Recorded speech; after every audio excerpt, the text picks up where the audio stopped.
दोस्तों legal and legal में एक बार फिर से आपका स्वागत है।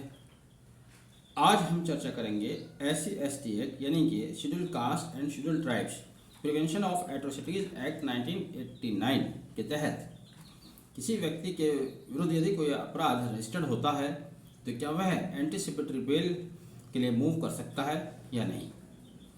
अगर आप मोटे तौर पर चर्चा करें, सरसरी तौर पर चर्चा करें तो इसका जवाब नहीं में आता है।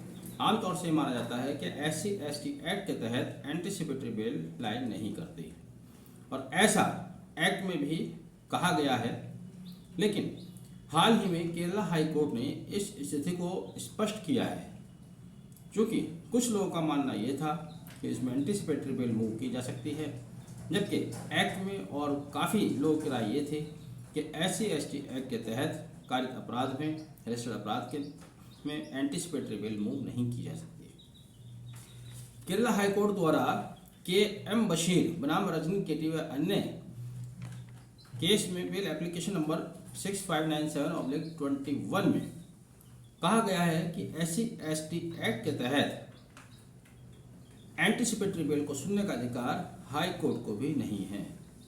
सेशन कोर्ट को तो है ही नहीं। हाई कोर्ट भी एंटीसिपेटरी बेल एंटरटेन नहीं कर सकते यदि SC/ST एक्ट के तहत केस दर्ज हुआ है। उन्होंने पृथ्वीराज चौहान बनाम यूनियन ऑफ इंडिया केस को कोर्ट किया, जिसके बाद स्पेशल कोर्ट्स का गठन हुआ, कुछ गाइडलाइन जारी किए गए। SC/ST एक्ट में भी कहा गया है कि एंटीसिपेटरी बेल 438 SC/ST के केस में schedule tribes and schedule caste prevention of atrocities act पर लागू नहीं होता है। हाँ, इसके लिए जो स्पेशल कोर्ट बनी हुई है या एक्सक्लूसिव कोर्ट बनी हुई है, वहीं पर आप एंटीसिपेटरी बेल मूव कर सकते हैं। यानी कि स्थिति इस तरह से समझ लीजिएगा कि आप एंटीसिपेटरी बेल मूव कर सकते हैं, लेकिन सिर्फ और सिर्फ स्पेशल कोर्ट में ही मूव करेंगे, वह कोर्ट जो कि SC/ST केसेस के निपटारे के लिए बनी हुई हैं। इस संबंध में सेक्शन 14 और 14A इम्पॉर्टेंट है, जिसमें कहा गया है सेक्शन 14A SC/ST एक्ट, जिसमें कहा गया है कि special court and exclusive court, special court और एक्सक्लूसिव कोर्ट का गठन किया जाएगा उन जिलों में जहां पर अपराधों की संख्या कम है, वहां सेशन कोर्ट को स्पेशल कोर्ट बनाया जा सकता है, अन्यथा की दशा में इसके लिए अलग से स्पेशल कोर्ट बनाई जाएंगी। वहीं 14A अपील के बारे में कहता है, यानी कि अगर स्पेशल कोर्ट में किसी ने एंटीसिपेटरी बेल मूव की है, वहां से उसको रिलीफ नहीं मिलता है या कोई और ऑर्डर है इंटरलोकेटरी ऑर्डर को छोड़कर, तब वह उस आदेश के खिलाफ हाई कोर्ट जा सकता है। हाई कोर्ट अपील में जा सकता है, लेकिन सीधे सीधे high court anticipatory bail move नहीं की जा सकती। साथ ही यहाँ पर कोर्ट ने अपने निर्णय में सेक्शन 18 का हवाला दिया। सेक्शन 18 में स्पष्ट कहा गया है, क्या कहा गया है SC/ST एक्ट की सेक्शन 18 में कि section 438 of the code not to apply to person committing an offence under the act। यदि किसी व्यक्ति ने इस एक्ट के तहत कोई अपराध कारित किया है, तब उस पर 438 लागू नहीं होती, जैसे कि मैंने शुरू में ही बताया था।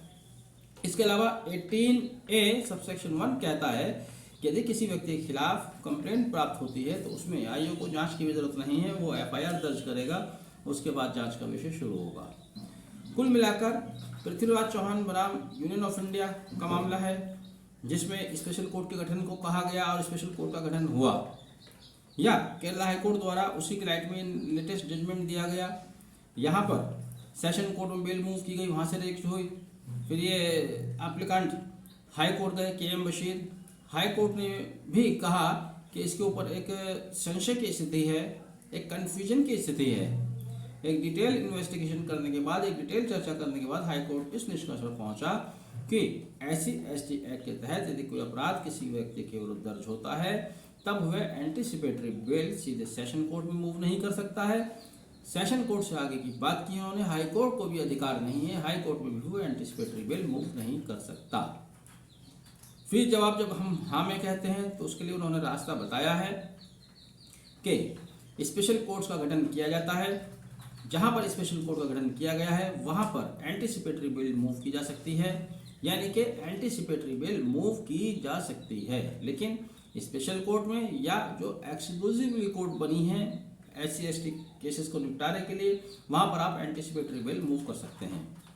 हाई कोर्ट के समक्ष हाई कोर्ट के समक्ष आप अपील में जा सकते हैं, जैसे कि सेक्शन 18 में कहा गया है, 14A में कहा गया है।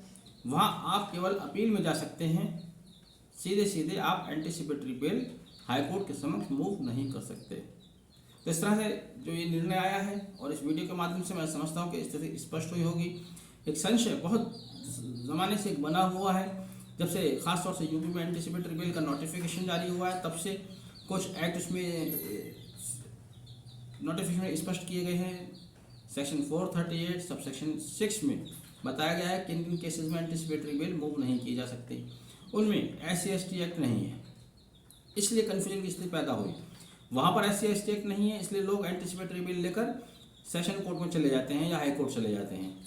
जब हाई कोर्ट के समक्ष जाते हैं तो वहाँ से ये रिजेक्शन ऑर्डर लेकर आ जाते हैं, चूँकि वहाँ पर SC/ST एक्ट सामने आ जाता है। SC/ST एक्ट सेक्शन 18 कहती है कि इसमें एंटीसिपेटरी बिल 438 लाई नहीं करती।